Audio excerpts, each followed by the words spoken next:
I gripped my wine glass so tightly my knuckles ached, but I refused to loosen my fingers. The stem pressed into the soft flesh between my thumb and palm, a small, sharp anchor keeping me from floating up and screaming. "Lena," my mother said, her voice smooth as polished marble, "you'll never reach the level Mila's on, and that's okay. Not everyone is meant to shine." The chandelier above my parents' dining table threw fractured light across the cream tablecloth, catching in the cuts of crystal, in the golden rim of the plates, in the edge of my mother's smile. It was a Tuesday night in late October in Chicago, and we were gathered to celebrate my sister's promotion. Another one. Mila sat at the head of the table, right where my father used to sit, her dark hair in glossy waves, wearing a fitted black jumpsuit that looked effortlessly expensive. She leaned back in her chair, one arm draped over the backrest, the picture of casual, curated confidence. A gold bracelet flashed on her wrist when she reached for her glass. "Mom," Mila murmured, a furrow creasing between her brows. "Come on." My mother lifted a hand, silencing her. "It's just reality, sweetheart." She turned back to me, her earrings, delicate drops of pale stone I recognized as the birthday gift I'd sent her last year, swinging slightly. "You chose stability, Lena. There's nothing wrong with that, but your sister chose ambition. Someone in the family has to be the star." My father cleared his throat and looked down at his plate, where half-eaten roasted salmon lay flaking onto white porcelain. "Your mother's not saying it to hurt you," he began, not looking at me. "Mila's on a trajectory. Head of strategy at 28 is, well, it's something. Different paths, that's all." I forced myself to breathe. In, out. The stem of the wine glass dug harder into my hand. The cool white wine inside barely moved. The smell of garlic, lemon, and butter clung to the warm air, mixing with the floral perfume my mother always wore for occasions. Somewhere in the kitchen, the dishwasher hummed, muffled by the swinging door. The only other sound at the table was the soft clink of Mila's fork on her plate as she pushed a green bean back and forth, avoiding my eyes. I looked at her anyway. Her eyeliner was still intact after a full workday. My own mascara had smudged under my right eye, something I'd noticed in the rearview mirror while stuck in traffic on the Kennedy Expressway, late and exhausted after a 10-hour day at the office. I'd changed my blouse in the cramped stall of the office bathroom, a clean navy one instead of the coffee-stained beige I'd worn to a 3-hour requirements workshop, but I'd had no time to redo my makeup. The navy blouse was now wrinkled from the drive. I was pretty sure there was a thread pulled loose at the hem. My gaze shifted from my sister to my mother, the pale stone earrings I'd saved up for after my old Honda had needed surprise repairs and my own savings had taken a hit. She'd unwrapped them last March, smiled briefly, and then said, "They're simple, practical. That's so you, Lena." She'd worn them today for Mila's promotion dinner. I couldn't remember seeing them for anything of mine. Something inside my chest pulled taut, then snapped with a soundless, sickening clarity. I set my glass down carefully, the base making a soft, almost apologetic thud against the table. My hands felt both numb and buzzing, as if they didn't belong to me. I slid one under the table, unzipped my bag, and felt for the stiff edges of the envelope I'd been carrying around for 3 days, waiting for the right moment. There was no right moment for this, but if there ever was one, it was being buried under my mother's certainty that I was less. I pulled the envelope out and placed it on the table between the basket of golden dinner rolls and the butter dish. The white looked almost obscene against the pristine tablecloth. "What is that?" my mother asked, brows drawing together. My throat felt raw, though I hadn't spoken. I swallowed, the motion loud in my own ears, and slid the contents out. A neat stack of printed bank statements and a bold-faced mortgage summary sheet. "I've been paying your mortgage for the last 2 years, I said. The words came out flatter than I expected, like I was presenting a status update in a meeting. "And the property tax, and your utilities half the time, and Mila's credit card bill some months. That's the stability you keep talking about." My mother's eyes flicked down to the papers, widened briefly, then narrowed. Her lips pressed together, then relaxed into something that was almost a smile. "That's what family does," she said, waving her hand like she was swatting away a fly. "Mila needs to focus on her career. You know that." Her casual dismissiveness was a knife. It made me feel 13 again, standing in our old living room with the science fair ribbon in my hand while my parents gushed over Mila's dance recital trophy. "We've talked about this," my father added, though we had not really, not honestly. "We were going through some tight months, just until things got better." 2 years, I said, tapping the mortgage document with my index finger. My nail made a tiny clicking sound. 24 months of payments isn't tight months. It's an arrangement. Mila's fork froze halfway to her mouth. Her eyes, hazel like mine but framed by lashes twice as thick, finally met mine.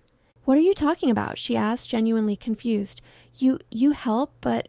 I reached into the envelope again and pulled out the smaller stack I'd hesitated to print. Transfer confirmations, Zelle screenshots, automatic payment notices. I'd highlighted them the night before, sitting at my tiny kitchen table in my one-bedroom apartment, the screen light turning my reflection into a ghost in the window. "I've sent you money every month," I said quietly, not looking away from Mila. "Sometimes a few hundred for your cards, sometimes more. Do you remember that lunch we had when you said your agency's bonus was delayed and your rent was due?" She nodded slowly. "You insisted," she said. "You said it was no big deal." I remembered my mother's text that night. "We'll make sure you get paid back, Lena. Family doesn't forget." They had forgotten, or never intended to remember. My father shifted in his seat. The chair creaked softly on the hardwood floor. "You make good money," he said. "You're always saying how safe your job is. Mila's career is different. The industry is competitive. Sable and North is lucky to have her," my mother said. "They wouldn't have given her head of brand strategy if she wasn't exceptional. We need to invest in that." There it was. We need to invest. Except we meant Lena. I looked at the mortgage statement, at my name typed neatly as the account from which the payments had come. My head throbbed behind my eyes. "I'm not your investment fund," I said. My voice shook now, anger and something older mixing together. "I'm your daughter." My father's face reddened. "No one said you weren't," he muttered. "We're just asking for understanding. Your sister is at a critical point in her career. And I'm at a critical point in my patience." I snapped, shocking myself. My own voice ricocheted off the dining room walls, through the framed family photos and the carefully curated shelves, vibrating in the air between us. Mila flinched slightly. "Lena," she started, but I cut her off with a small shake of my head. I suddenly saw the scene from somewhere outside of myself. 4 people around a table, a chandelier throwing fragments of light, a stack of papers between the roasted potatoes and the green beans. My mother's pearls flashed at her collarbone, another gift from me, I remembered distantly, bought after a year-end bonus I'd split between savings and Christmas. I saw my mother's face, smooth despite the years, those familiar lines around her mouth deepening when she frowned at me. I saw my father's thinning hair, the way his hands trembled just slightly around his fork, the way he always avoided conflict by retreating into silence. I saw Mila, whose success we all seemed to orbit as if it were the sun, her features open but blurred at the edges by naivete or denial. I felt the weight of something I'd never allowed myself to name before. I wasn't a daughter in this family. I was infrastructure. The reliable internet connection, the heating system, the direct debit no one wanted to think about until it stopped working. "I'll be taking a break," I said, surprising myself again with how steady I sounded. "From family dinners and from family payments."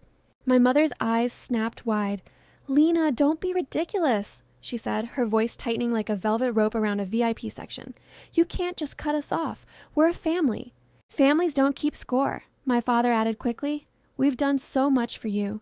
I thought of their faces at my high school graduation, proud but distracted, already talking about Mila's upcoming dance competition. I thought of my college scholarship letter, which they barely skimmed, before asking if I could help watch Mila that weekend so they could go out. I thought of the years I'd come home from school and quietly clean the kitchen while my mother and sister practiced choreography in the living room. "You'll regret this," my mother said, her voice going cold. The warmth had drained from it entirely. Family is all we have in this world. I picked up my bag, the envelope now light and thin without the papers. My chair scraped against the hardwood floor as I pushed it back. The sound was small but final. "Then I guess," I said, my heart pounding, "I have nothing." I walked out of their condo without looking back. A week passed. My phone remained strangely quiet. The group chat my mother had created, Family Justice 4, with a sunflower icon, stayed stiff and empty except for a meme Mila sent on Thursday that no one replied to. My father didn't call. My mother didn't text. The silence grew thick, like fog coiling through my already cluttered mind. On Thursday afternoon, around 4, my phone finally buzzed with my mother's name. I was in a conference room on the 17th floor of the glass and steel building where I worked as a business analyst for Arcadia Systems, an IT company that specialized in data platforms for healthcare providers. The city stretched out beyond the floor-to-ceiling windows, Lake Michigan dull and gray in the distance. I stared at my phone until the call went to voicemail. 10 minutes later, an email arrived instead. Subject, quick favor. Lena, call me when you have a moment. I need help with some tax and financial documents. You know you're the best with numbers. Love, Mom. There it was, wrapped in sugar, an admission of my competence that somehow skipped over my actual career. I'd been at Arcadia for 5 years. I'd led 3 major implementations. I'd mentored new analysts, but to my mother, I helped with numbers. I called her back during a lull between meetings. I knew you'd respond, she said, as if that were proof of something, as if my picking up once absolved everything. I'm drowning in paperwork, Lena. You know your father gets overwhelmed with this stuff. Can you come by on Saturday? I almost said no. The word hovered on my tongue, heavy and unfamiliar, asking to be spoken. But curiosity won. There was a tightness in my chest that had nothing to do with helping and everything to do with the nagging feeling that I didn't know the whole truth. Fine, I said. I can come by in the afternoon. Good, she replied briskly, as though we hadn't said awful things to each other over salmon just days ago. Bring your laptop. Their condo smelled like lemon polish and coffee when I arrived. Sunlight poured through the windows in the living room, catching the dust floating in the air like tiny, lazy snow. The dining table had been cleared of its usual floral arrangement and replaced with chaos. Stacks of envelopes, open folders, printed statements, manila files spilling their contents. Finally, my mother said, appearing from the kitchen with a mug in her hand. She was in yoga pants and a soft gray sweater. The earrings were gone. Her hair was twisted into a loose bun. She gestured to the table. Somewhere in here are the tax documents we need. I don't know why they make these things so complicated. I slid my bag off my shoulder and opened my laptop, setting it to one side. What exactly am I looking for? Interest statements, mortgage-related property taxes, I forget what they call them. She waved vaguely at the piles. You'll know. You always know with this stuff. I forced myself not to flinch at the compliment. As she moved back to the kitchen, humming under her breath, I sat at the table and started sorting. Old-school paper sorting like the pre-digital world she still half lived in. Bank statements here. Loan statements there. Insurance documents in a third pile. I slipped into the familiar rhythm, my brain shifting into pattern recognition mode. It was almost soothing, the way some people found folding laundry calming. Lines of text, account numbers, dates, something I could understand, unlike the messy, shouting uncertainty of emotions. I was halfway through a stack of statements when my own name jumped out at me. Not as the account owner, as the payer. Lena Torres, ACT transfer, 1,250 Walleran. The header at the top of the page didn't belong to any account I recognized. The statement was for a student loan issued 6 years ago. The borrower's name sat in bold at the top. Mila Torres. My vision sharpened and blurred in waves like my eyes couldn't decide whether to focus.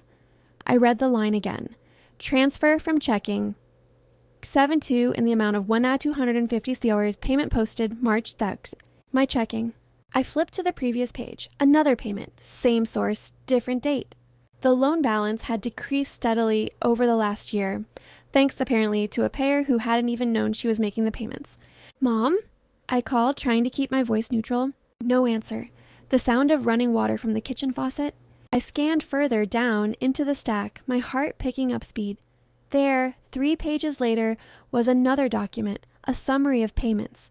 Total paid in last 12 months, $99,400. Nausea rolled through me so suddenly I had to grip the edge of the table.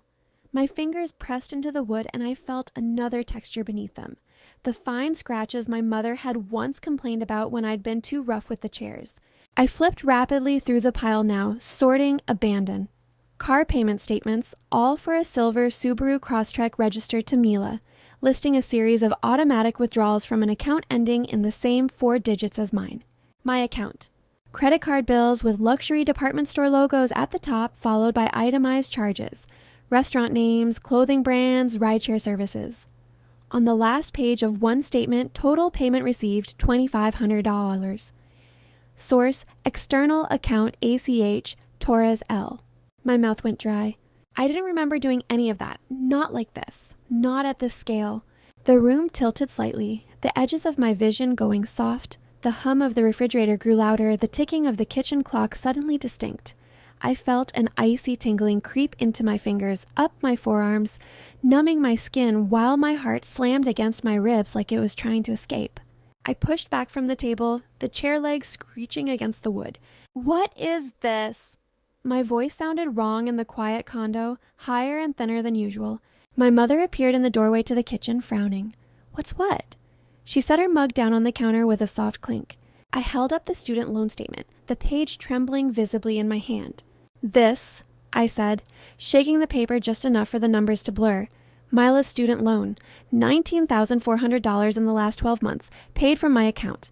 My mother's eyes flicked to the paper, then to my face. Something flashed there. Annoyance, not guilt, not surprise. "You were helping family," she said, brushing invisible crumbs off her sweater.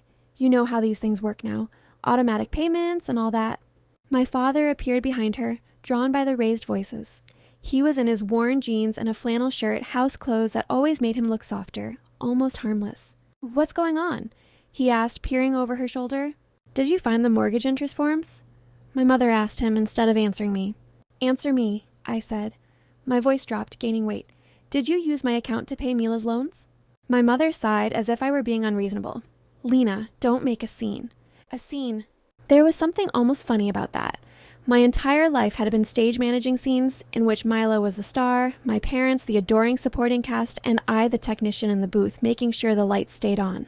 "How did you even—" I cut myself off as a memory pushed through the shock.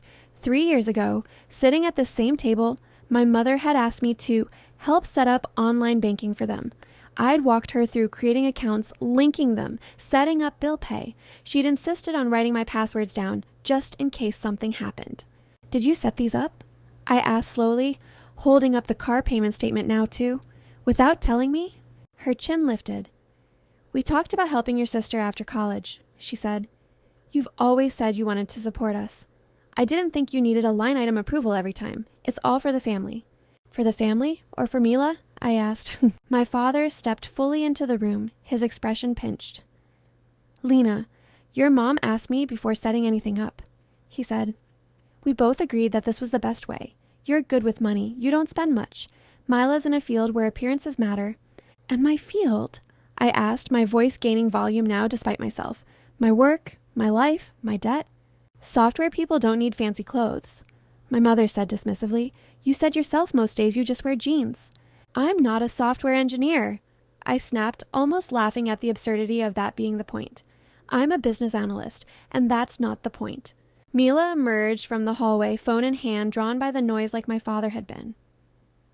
"What's going on?" she asked, looking between us. Her eyes caught the paper in my hand and narrowed slightly.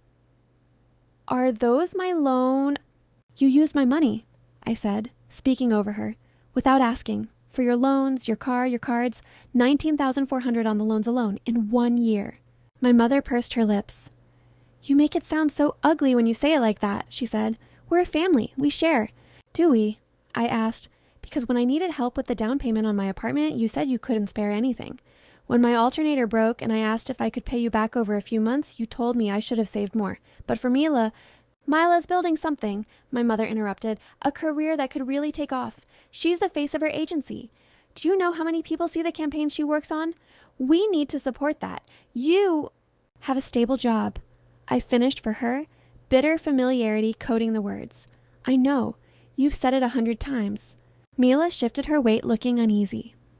"Mom said you didn't mind," she said quietly. "She told me the payments were helping with your taxes or something. I never saw these." Her gaze dropped to the statements on the table, fanned out like evidence in some courtroom drama. Her fingers flexed at her side. My father stepped closer to her, like she was the one who needed protecting. "And Sable and North expects their senior staff to show a certain lifestyle," he said as if reciting from a brochure. "You know how it is these days. Clients judge—" "I know how it is," I said, my voice low. "To get a second overdue notice on my own student loan while my parents pay my sister's loans with my money." Silence. The kind that wasn't absence of noise, but the presence of it. Thick, pressurized, heavy with all the things we'd never said. My mother blinked. For a brief second, confusion filtered through her practiced calm. "Your loans aren't paid?" she asked, genuinely surprised. I laughed, a short, harsh sound. "Do you remember that conversation we had 3 months ago?" I asked. When I said I had to hold off on replacing my tires because I was trying to knock down some of my principal, you said, "That's what you get for choosing a public university instead of something more prestigious." She frowned. "I thought you were just being dramatic." "I thought you were helping me," I whispered. "Instead, you were using my money to help everyone but me." My hands started shaking then, the papers rustling against each other like dry leaves in a storm. My heart hammered so hard it felt like a drum in my throat. My legs turned rubbery, the ground beneath me oddly unstable. My mother moved toward me with that familiar blend of irritation and concern she'd always used when I cried as a kid. "Lena, you're overreacting," she said. "We never forced you. Family contributes. You've always been the practical one. Mila's our talent. She needs freedom to grow." There it was again. Freedom for her. Responsibility for me.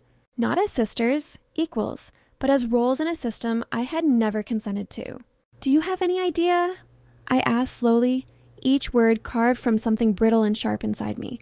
"What this has cost me, not just money, sleep, sanity, my future.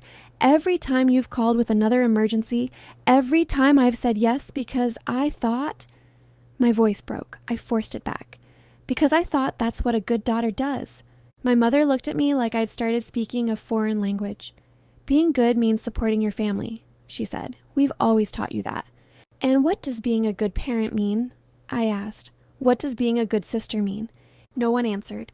The ticking of the wall clock seemed suddenly loud enough to fill the room. I took a shaky breath and looked down at the statement still in my hand. The numbers seemed to pulse on the page. 19,400 for loans. 3,800 for the car. 9,200 for credit cards. Mortgage payments on top of that. A horrible thought occurred to me. "Wait," I said, and grabbed my laptop, fingers clumsy on the keyboard as I logged into my online banking. Transactions populated the screen in neat rows, blue, gray, white. Small amounts of color coding that no one but me ever cared about. I filtered by payee, by date. My eyes skimmed the screen, my brain flipping into calculation mode even as my nerves screamed. 3 minutes later, I had a total. 61,000 and some change. I wrote it on a Post-it, my handwriting uneven. 61,000. I stared at the number. It might as well have been in another language too enormous to comprehend. 2 years. 1 salary's worth, almost. Gone. My hands went cold like someone had plunged them into ice water. My vision tunneled, the edges going dark for a heartbeat. The Post-it trembled between my fingers. "Lena?" Mila's voice sounded far away. "Are you okay?" I set the paper down on the table. My fingerprint smudged the ink. "I'll email you a summary," I heard myself say, businesslike again, as if I were describing integration costs for a client. "Every payment, every amount." My mother bristled. "There's no need to be dramatic," she snapped. "We're all on the same team here." "No," I said softly, surprising myself. "We're not." I didn't sleep that night. I lay awake in my small bedroom in Logan Square, staring at the crack in the ceiling I'd been meaning to mention to my landlord. The digital clock on my bedside table glowed 3:27 a.m., then 3:52, then 4:18. Each minute passed like a slow drip of water in a dark cave.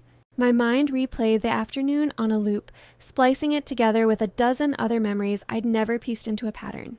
The time my parents had given Mila a surprise trip to Miami for her 25th birthday, complete with a stay at a boutique hotel and a spa day, while I'd gotten a gift card to a bookstore and a comment about how, "You love practical things, Lena."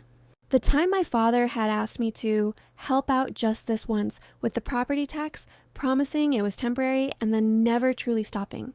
The WhatsApp messages from relatives. "You're such a good big sister, always taking care of Mila. She's lucky," and the subtle follow-ups. "Do you think you could help us with..." The way my mother's tone always shifted when the subject was money, soft, coaxing, edged with guilt. "We're not getting any younger, Lena. We did so much for you girls. Of course we'll pay you back." I thought of the email from my building management last month reminding me my rent would go up next year. The list in the Notes app on my phone, things I wanted but kept postponing. A dentist appointment for that crown my dentist said I needed. A weekend trip somewhere that wasn't my parents' place or my office. A someday list of dreams I never quite allowed myself to have. Maybe a condo of my own one day with a balcony full of plants. Maybe a certificate program to specialize in data strategy. Maybe a sabbatical. $61,000. What could that have done for me? I turned onto my side, pulled my knees up to my chest, and pressed my hand against my face. My skin felt hot. Tears finally came, silent and furious, soaking into the pillowcase. The kind of tears that left behind a pounding headache and swollen eyes. At some point, my alarm went off. The morning had arrived whether I'd slept or not. "You look like you fought with a spreadsheet and lost," Nicole said the next day, leaning on the edge of my cubicle. Her voice carried that dry amusement she wielded like a shield. I glanced at the reflection in my monitor. She wasn't wrong. The dark circles under my eyes looked like bruises. My hair, usually pinned neatly back, was in a messy bun that had seen better days. "Didn't sleep," I said, rubbing at my temples. "Family stuff." Nicole pulled my spare chair over and sat, tucking one leg under herself. Her curls were pulled into a puff at the crown of her head, and her blazer had rolled up at one sleeve, revealing a tattoo of a tiny planet on her wrist. "Do you want to talk about it, or pretend it doesn't exist and dive into requirements for the Harrison Project?" "Both," I said weakly. She reached into her bag, pulled out a protein bar, and slid it across my desk. "Start with this." I took a bite and nearly choked when my phone buzzed with a notification from my banking app. Transfer of $800 completed. I hadn't initiated anything. A cold chill swept under my skin. I opened the app on my desktop. Another automatic payment, my father's credit card, the one he'd said he'd switched back to his account. I cursed under my breath. "Okay," Nicole said, the lightness gone from her voice. "That's not a, my aunt sent another Facebook conspiracy theory face. What's going on?" I hesitated. Talking about family money with a coworker felt like peeling back skin.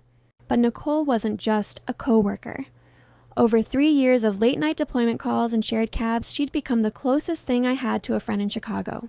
I clicked my mouse, pulled up the spreadsheet I'd started last night. Rows and rows of payments, color-coded, annotated, ordinary, and obscene all at once. "I found out my parents have been using my account," I said.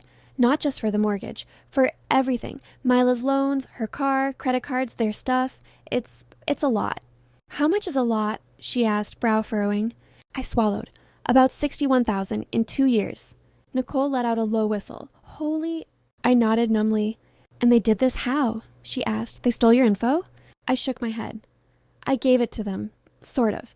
When I set up their online banking, I thought I was helping them get organized. Then the temporary help turned into this. They just kept doing it without telling me." Nicole picked up my mug and turned it slowly in her hands, thinking. "Lena," she said finally, carefully, "this isn't normal. Like helping your parents? Sure, helping your sister? Of course. But this?" She gestured toward the screen where the total glared back at us. "This is exploitation." The word landed between us like a stone. I stared at it, invisible but heavy, sitting there on my desk just north of my keyboard and south of my stapler. Exploitation. Not help. Not duty. Not being the good one. I opened my mouth to protest. "No, they're my parents. No, they sacrifice so much for us. No, they only do it because they trust me," and found that the words wouldn't come. They turned to dust on my tongue. Instead, my mind flashed back to the look on my mother's face yesterday. Not shame, not even defensiveness, not really, just annoyance at being questioned. "Maybe they don't realize," I said weakly. "Maybe they think it's not that big a deal." Nicole snorted gently. "If they don't realize $61,000 is a big deal, I want their lives," she said. Then her expression softened. "Lena, has this been affecting you?" I laughed a hollow sound. "I've postponed getting a crown twice because I don't want to put it on a card," I said. "I've almost missed payments on my own loans. I'm still driving a car that needs a prayer and a jumpstart every winter. Meanwhile, they're posting brunch photos every weekend like money is a concept they read about in a fairy tale." "Have you told them how much it's hurting you?" she asked. I tried. I rubbed my forehead. "My mom said I was being selfish, that family supports family. My dad asked me if I wanted to ruin Mila's chances at real success by making a big deal about money." Nicole's lips thinned. "Family supports family is usually code for you support us and we give you guilt in return," she said. "Sorry, that was harsh." "It's not wrong," I said quietly. We sat in silence for a minute, the ambient office noise filling the space, the distant ring of a phone, the murmur of a conversation, the hum of the climate control system. Somewhere down the hall, someone laughed at a joke I couldn't hear. "What are you going to do?" Nicole asked eventually. "I don't know," I admitted. "Part of me wants to cut them off completely, but then I think about them losing the condo or Mila struggling with payments, and I can't. They're my family." She nodded, tapping her finger on my desk in a slow rhythm. Can you afford to keep helping? She asked, not emotionally, mathematically. I clicked a few cells on the spreadsheet. Not really, I said. Not without sacrificing everything else. Well, she said, standing up, you're a business analyst. You know how to build models. Build one for your life. See what it looks like with them in your budget and without. Then decide if their definition of family support matches reality. She shrugged on her way back to her own desk. And Lena? Yeah? What they're doing, whatever the intent, it's not love. Not the kind that leaves room for yours. As days passed, the requests didn't stop. If anything, they escalated. My mother created a new WhatsApp group called Tora's Family Reunion 2026 and added me, my father, Mila, and 8 different relatives whose profile pictures were either flowers or pets. Messages flooded in, excitement, plans, suggestions, and threaded through it all casually like a given. Lena always organizes everything so well. Lena will help. She's so good with this stuff. Good thing we have Lena, right? My mother announced that we'd be hosting the reunion in Chicago. It's centrally located, she wrote, and we have Lena there to help with logistics and some of the costs. No question mark. Just assumption. Meanwhile, on Instagram, Mila posted a photo of herself on a rooftop bar, Chicago skyline glowing behind her, caption, celebrating the promotion with the best parents in the world. Another photo? My parents in Vegas beneath a neon-lit sign, arms thrown around each other. The date stamp made my throat tighten. That same weekend, I'd worked overtime, logging into our EMR integration from my couch while paying an emergency property tax. My nights became a rotation of numbers and what-ifs. What-ifs that multiplied like bugs in the dark. What if I'd said no 2 years ago? What if I'd never given them my account details? What if I kept letting this go on until I was 40 and had nothing of my own? Sleep slipped away. I'd lie staring at the ceiling, my brain pulling future timelines like I pulled data for dashboards. In almost all of them, I was the constant variable, the dependable source of funds, the quiet workhorse. My life bent around everyone else's needs like it was the most natural thing in the world. One particularly relentless night, I opened a new Excel workbook and started building the model Nicole had suggested. Column A, month. Column B, net income. Column C, fixed expenses. Column D, family contributions. Column E, savings. In one sheet, I projected the next 5 years assuming I kept paying as I had. Mortgage, help, bailout payments, whatever came up. In another, I zeroed out column D, watching the numbers shift. The difference was staggering. With family contributions, savings hovering near zero, debt lingering like a permanent cloud.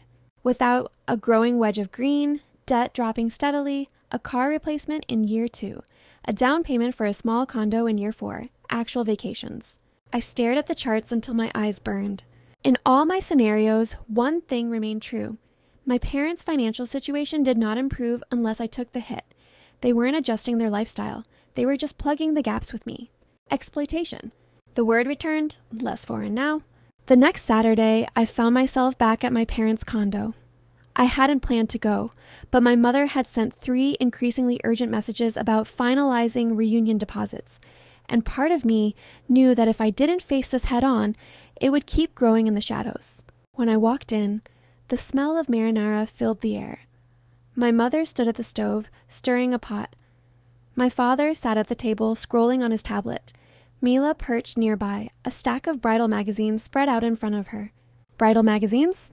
Hey, Mila said, looking up with a bright smile that dimmed slightly when she saw my face. What's all this? I asked, nodding at the magazines. Mila flushed. I was going to tell you, she said. Liam proposed. She held up her left hand. A diamond caught the overhead light and threw it back in my face. Wow, I managed, swallowing a complicated lump of emotions. I stepped closer to hug her. Congratulations. She squeezed me, warm and familiar. For a brief second, she felt like the kid I'd walked to school in the rain because my parents were too busy. The kid I'd read stories to at night, the one who'd cried into my shirt when she'd failed a math test. We're thinking next fall, she said, pulling back, excitement lighting her features. Mom's already looking at venues. My mother turned from the stove, cheeks flushed from the heat. The country club has a gorgeous ballroom, she said. We need to put down a deposit next week to hold the date. They book fast for October. She wiped her hands on a dish towel and walked to the table, tapping one of the glossy brochures. Here, look, she said, pushing it toward me. Photos of chandeliers, long tables with white linens, manicured lawns with flower arches. It's perfect for our Mila. Elegant, classy. We just need to coordinate on the deposit. She gave me a pointed look. You can cover it next week, yes? That way Mila and Liam can focus on the honeymoon savings. Something inside me stilled. The noise in the room, the simmering sauce, the hum of the fridge, the distant city sounds filtering in through the windows faded. My heart slowed, each beat deliberate, like it was stepping onto a new floor it had never walked on before. No, I said. The word was small but absolute. My mother blinked. Excuse me, she said, smile faltering. I'm not paying the deposit, I said, my voice steady. Or anything else. I told you this. The air shifted, thickening. Mila froze, her hand still resting on the photo of the ballroom. My father looked up from his tablet, his glasses sliding down his nose. Lena, don't start, my mother said.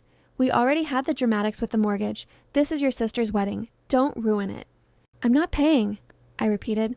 Not the venue, not the photographer, not the dress, not the reunion. Nothing.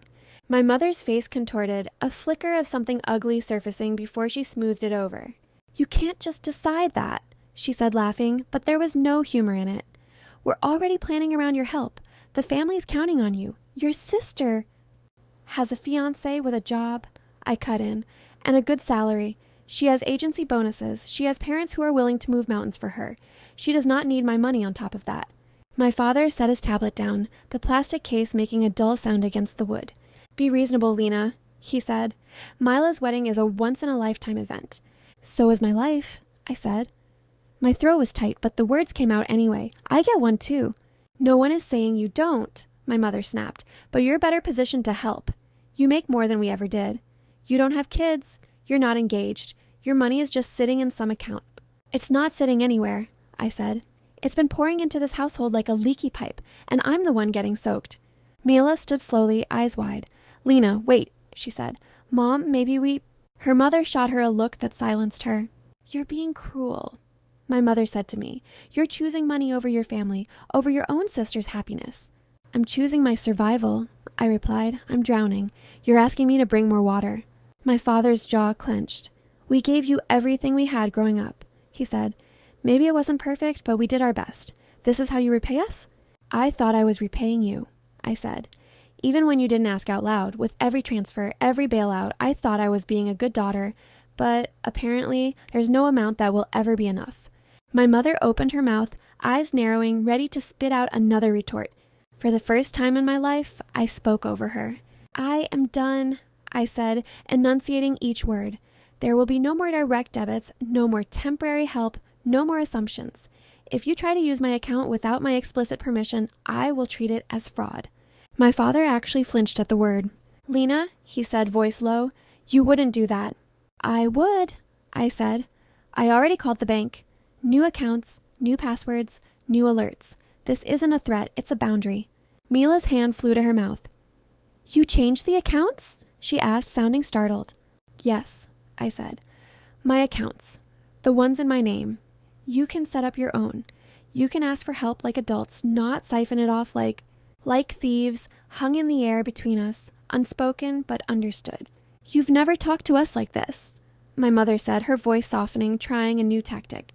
We've always been so close. Are you really going to throw away your family over some numbers?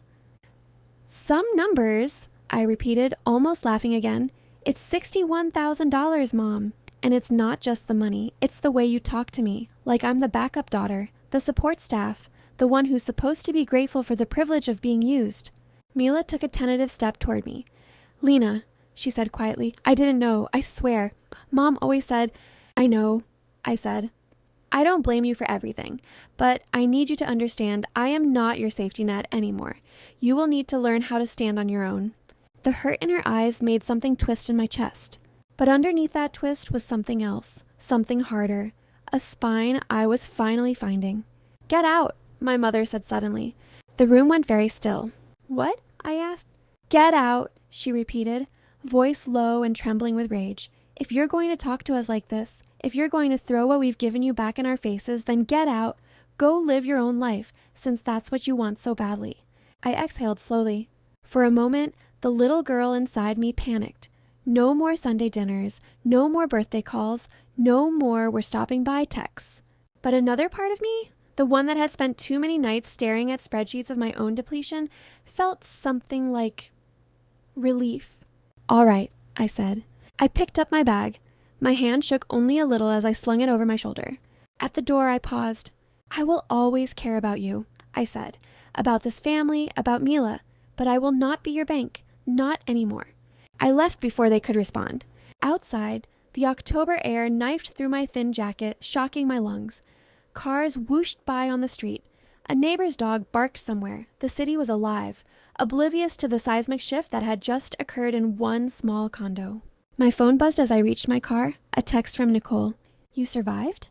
I stared at the message, then typed back. I set a boundary. A few seconds later, the bubbles appeared.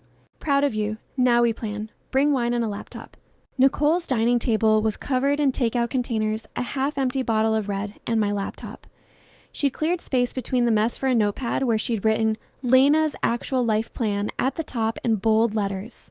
"Okay," she said, scrawling numbers. "We know what's been going out. Now we decide what stays in." We spent 3 hours building spreadsheets that weren't about someone else's needs, but mine. My current budget, my debt payoff timeline, a list of expenses I'd been absorbing that were never mine to carry. "We need to talk about your job," Nicole said eventually, tapping a cell. "You're underpaid for what you do." I blinked. "I'm not badly paid," I said. "It's stable, good benefits, it's fine." "Fine is not the same as good," she pointed out. "You've been here 5 years. You lead half our analysis. You train new hires. You've basically been doing senior BA work for at least 2 years without the title." "I don't love interviews," I admitted, "and job hunting sounds exhausting." "Know what else is exhausting?" she asked, raising an eyebrow. "Paying your family's bills for another 5 years. I grimaced. "Fair point. Have you ever thought about leaving Chicago?" she asked almost casually. I hesitated. I loved the city in some ways, the lake, the food, the energy, but it had also become the backdrop for my stuckness, my sense of being tethered to responsibilities that weren't mine. "Sometimes," I said. "Seattle, actually. I don't even know why. It just pops into my head. Water, mountains, a different skyline." Nicole's eyes lit up. "Seattle's booming for tech," she said. "Data roles especially, higher salaries, and it's far enough from your parents that they can't guilt you into dropping by with urgent paperwork." I smiled despite myself. We pulled up job boards. Within minutes, my screen filled with postings. Senior business analyst, data strategy consultant, product owner. One stood out. Lead business analyst for a healthcare analytics company in Seattle. Hybrid. Salary range much higher than mine. I clicked it. The job description read like my resume had written it. "Send your CV," Nicole said as if we were ordering dessert. "It's just one application," she added when I hesitated. Not a vow. So I did. I updated my resume, highlighting the projects I'd minimized in my head. I crafted a cover letter that didn't apologize for my skills. I hit submit. The confirmation email arrived seconds later, impersonal and automated. I sat back, heart thudding. "You just opened a door," Nicole said. "I just made more work for myself." I muttered, but a tiny, treacherous part of me felt something else. Hope. 3 weeks later, I sat in my parents' dining room again. But this time, the power dynamic was different. My binder sat in the center of the table, thick and black, filled with copies of every statement, every transfer. Tabs marked sections: mortgage, loans, auto, cards. A yellow sticky note protruded from the front with one number written on it, $61,000. My mother sat at one end of the table, arms crossed tightly over her chest. My father sat beside her, jaw clenched. Mila sat across from me, hands folded, eyes flicking nervously between our parents and the binder. At the opposite end, next to me, sat my uncle Anton, my mother's older brother, a man with deep laugh lines, a slight paunch, and a way of seeing straight through drama to the core of things. "Why is Anton here?" my mother had demanded when she'd opened the door. "Because I invited him," I'd replied. We all needed a neutral voice. She hadn't liked that, but she hadn't sent him away either. "We're here to talk about responsibilities," my mother said now, grasping for control. "Lena has some concerns, and she keeps throwing numbers around like accusations." "Numbers are facts," I said. "That's all they are. These are the facts." I opened the binder to the first tab. "Mortgage," I read. 24 payments at $1,450 a month. That's $34,800. My father frowned. "It wasn't that much," he muttered. "It was," I said. sliding a stack of highlighted statements toward him. Every transfer, every date, all from my account. I turned to the next tab. Mila's student loans, $19,400 in the last year and a half. Car payments, $4,000 even. Credit cards, $9,200. Mila's breath hitched. Grand total, I said, turning to the summary page, $61,100. A heavy silence followed. You're exaggerating, my mother said finally. Those tuition payments were practically gifts. You offered... I've documented every payment you asked for, I replied. Every transfer you triggered using my details. Every Zelle request. Every so-called loan that was never repaid. If you want, we can go line by line. I gestured to the manila folder beside the binder, full of copies. My uncle leaned forward, looking at the numbers. Jesus, Lena, he said quietly. This is a lot. I nodded, jaw tight. You should have talked to us, my father said. Why did you let it go this long if you were unhappy? I thought I was doing the right thing, I said. You said it was temporary, that things would get better. But your spending didn't change. The only thing that changed was my account balance. I don't see why you need to make this a public spectacle, my mother said, glaring at her brother. It's not a spectacle, I said. It's transparency, something we've been missing.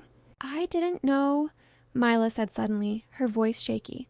I swear, Lena, Mom told me you were in a good place, that it wasn't a big deal. She said your job was easy compared to mine. I let out a slow breath.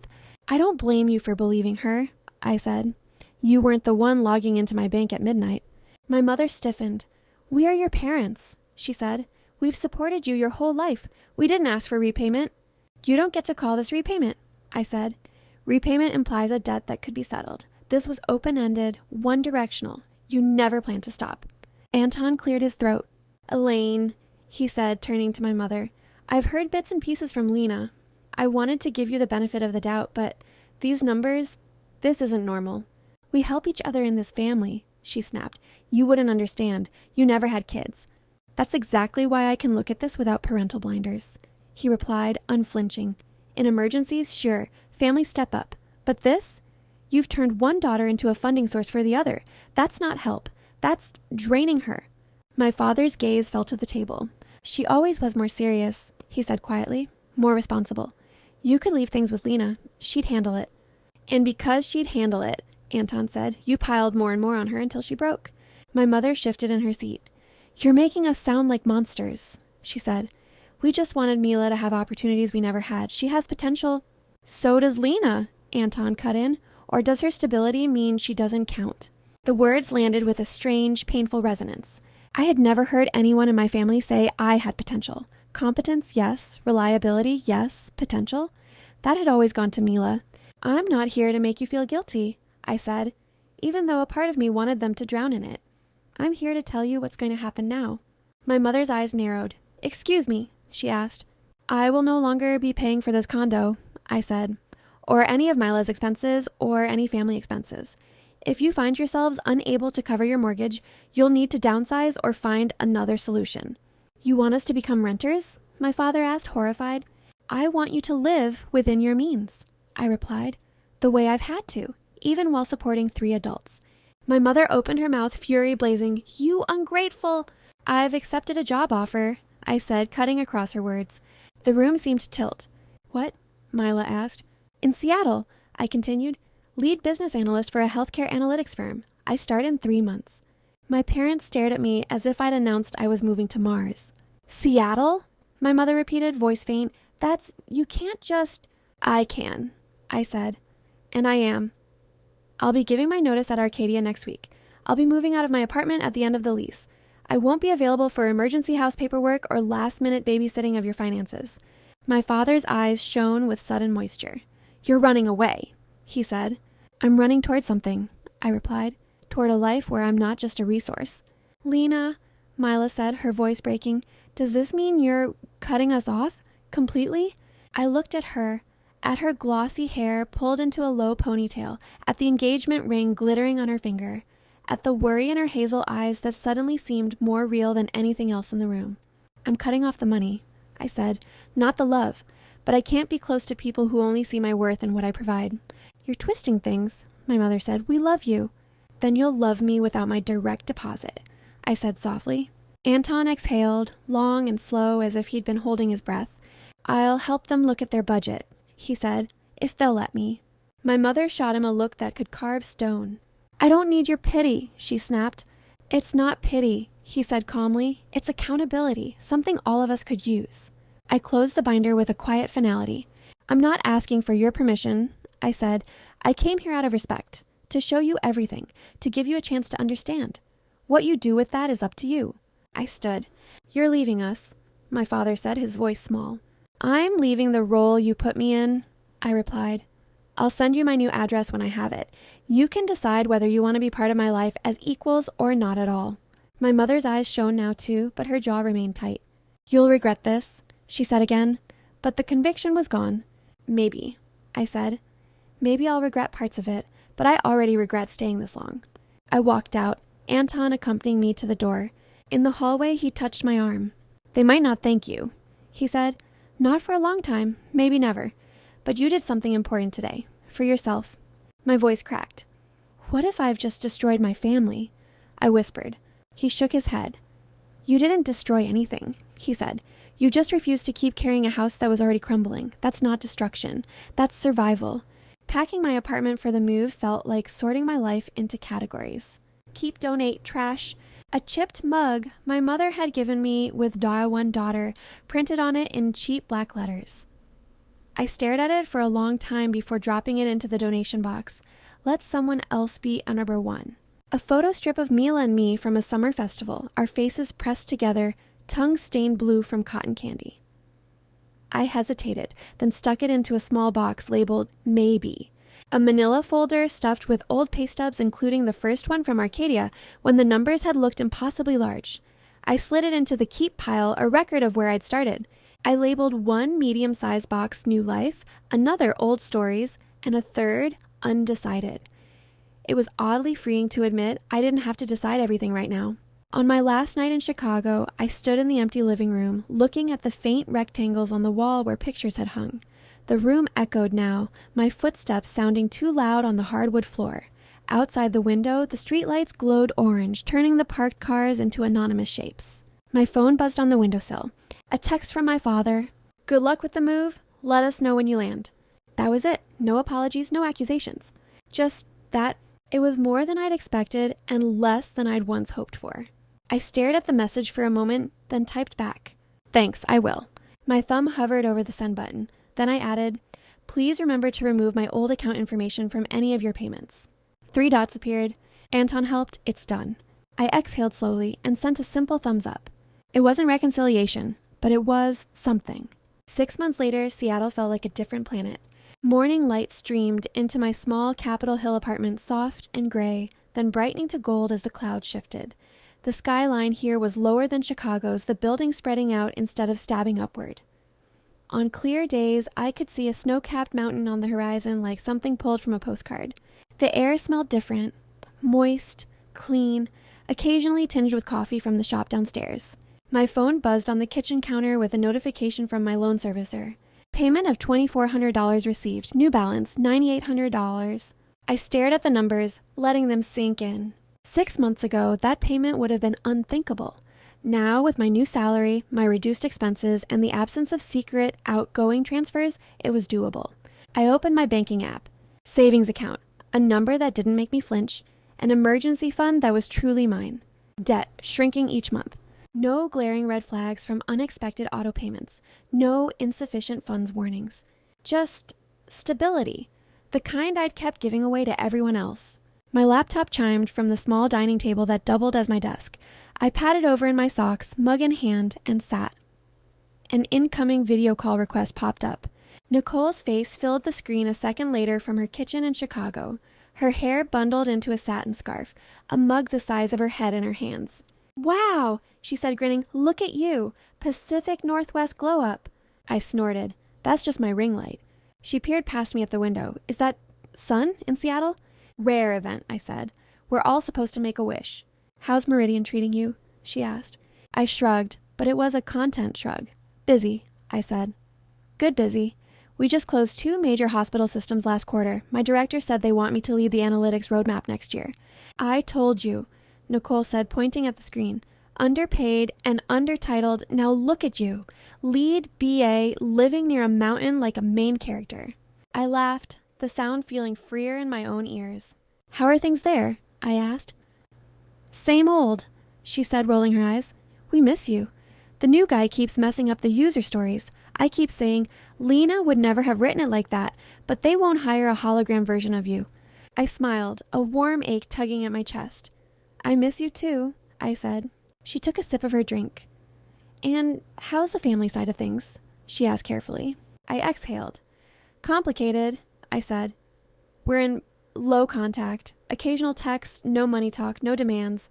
My mom sends me links to articles about Seattle rain. My dad sends me pictures of the dog they finally adopted.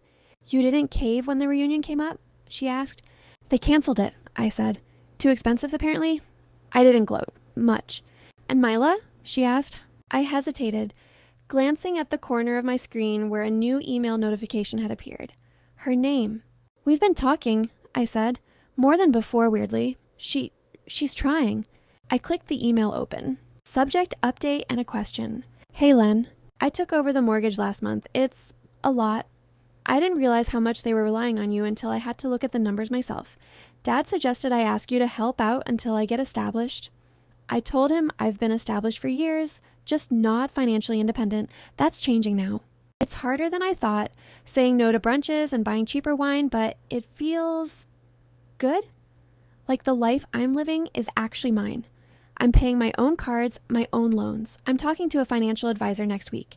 Mom still says you're being dramatic, but she stopped calling you an ungrateful child. Progress? They want to visit you. I told them that's your decision, not mine. I'm starting to understand why you needed space. I'd like to come see you when the rain lets up a bit, just me. No demands, I promise. Just coffee, maybe a hike if you're feeling kind, and an apology that I probably owe you in person. Love, M. I read it twice, then a third time. What does it say? Nicole asked. That she took over the mortgage, I said slowly. That she's starting to understand. She wants to visit, alone. Do you want that? Nicole asked. I looked out the window. The light had shifted again, the sky a patchwork of cloud and blue. On the street below, people walked by with umbrellas, some open, some closed, some held like talismans. I think so, I said. Maybe not tomorrow, maybe in the spring, but yeah. I want to know if we can have something real, without me propping up the illusion.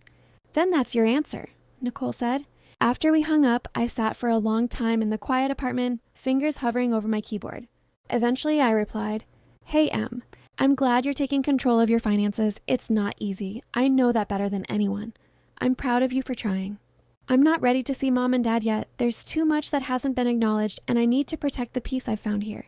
But I would like to see you. Spring sounds good. Seattle is beautiful then. We can talk or just walk. We'll see. Love, L. I hit send before I could overthink it. A few minutes later, she replied with a simple, thank you. On a rare, clear Sunday, I took myself to a park that overlooked the water. It was one of those days that made people forgive Seattle its months of drizzle. The sky a hard, bright blue, the sun warm but not hot, the air smelling of salt and pine. I sat on a bench with a notebook in my lap. Not a spreadsheet, not a financial log, just a plain, lined notebook. On the first page, I wrote, What do I want if no one else is taking from it? The pen hovered. The question felt almost too big. For so long, my wants had been filtered automatically through everyone else's needs. They'd become like those layers in a complex system, invisible, taken for granted, silently supporting everything above. I tapped the pen against the page. I wanted enough savings that a single emergency didn't send me spiraling. I wanted to take a pottery class without feeling guilty about the cost. I wanted friends who saw me as a person, not just a resource. I wanted, maybe someday, a partner who didn't expect me to mother them, who understood no as a complete sentence, not an opening argument. I wanted to choose my family, not just accept the one biology had assigned me. I wrote these down, word by word, line by line. As I finished a sentence, a wave of something washed over me. Not joy exactly, not relief alone. It was quieter, deeper. Self-respect maybe. My phone buzzed beside me. For a second, dread prickled, old conditioning. But the screen showed a text from an unknown number with a Washington area code. Hi, Lena. This is Sam from the hiking group. A few of us are doing a shorter trail next Saturday if you want to join. No pressure. I smiled. Sam was a UX researcher I'd met through a local outdoors meetup. Tall, thoughtful, a little awkward. He'd offered to share his trail mix last month when I'd run out of snacks halfway through a hike. We'd ended up talking about our families for an hour on the way down, swapping stories of complicated parents and boundaries. I typed back, "Hey, that sounds great. Count me in." I set my phone face down and looked out at the water. Tiny waves lapped at the shore, glittering in the sunlight. A dog splashed in the shallows while its owner laughed. In the distance, a ferry moved slowly across the bay, leaving a white trail. My thoughts drifted, not to my parents' bills or my sister's career or the next obligation, but to my own life. To the projects waiting for me at work, where my manager had recently said, "We're lucky to have you," in a way that didn't feel like a manipulation. To the email from HR about a leadership development program they wanted to nominate me for. To the trail I'd be walking next weekend, my own feet on solid ground, my lungs filling and emptying with air that belonged to no one but me. A thought surfaced, clear and startling in its simplicity. I'm allowed to be proud of myself, not in comparison to anyone else, not as a footnote to someone else's success. Just proud of the girl who'd once believed love meant sacrifice until she had nothing left. Of the woman who'd sat at a dining table with a binder full of receipts and finally said, "No more." Of the person sitting on this bench, thinking about a future that wasn't just a spreadsheet of someone else's needs. My family hadn't changed in all the ways I'd once wanted. My parents still clung to their narratives. They still called me dramatic in group chats sometimes, or made passive-aggressive comments about young people and their boundaries. But something fundamental had shifted where it mattered most. Me. I thought again of the question that had once kept me up at night. What would you do when the people who should love you unconditionally only valued what you could give them? Now I knew at least part of the answer. You step back. You close your wallet. You endure the fury and the silence and the heartbreak. You move, sometimes literally, to a place where your value is not measured in transactions. You build a life where love flows in more than one direction. You redefine family as the people who ask, "How are you?"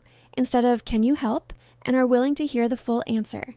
A breeze lifted the edge of my notebook page, flipping it to a fresh sheet. At the top I wrote, "Non-negotiable boundaries." I let the pen move. No sharing bank details. No financial support without explicit agreements and clear limits. No tolerating contempt in the name of family. No apologizing for putting my oxygen mask on first. No confusing exploitation for love. I underlined the last one twice. Somewhere in my phone, unread, was a message from my mother about a cousin's baby shower gift list. I'd answer it later, or I wouldn't. Either way, the decision would be mine. I closed the notebook and tilted my face up to the sky, eyes half closed against the brightness. The future ahead of me felt unfamiliar, uncertain, open. Not a tidy, happy ending. No sudden epiphany that fixed decades of patterns. No promise that pain would never seep through the cracks again. Just space. Space to breathe, space to choose, space to forgive, slowly, from a distance, without surrendering my safety. Space to build a different kind of family, one boundary at a time. And for the first time in a very long time, that felt like enough.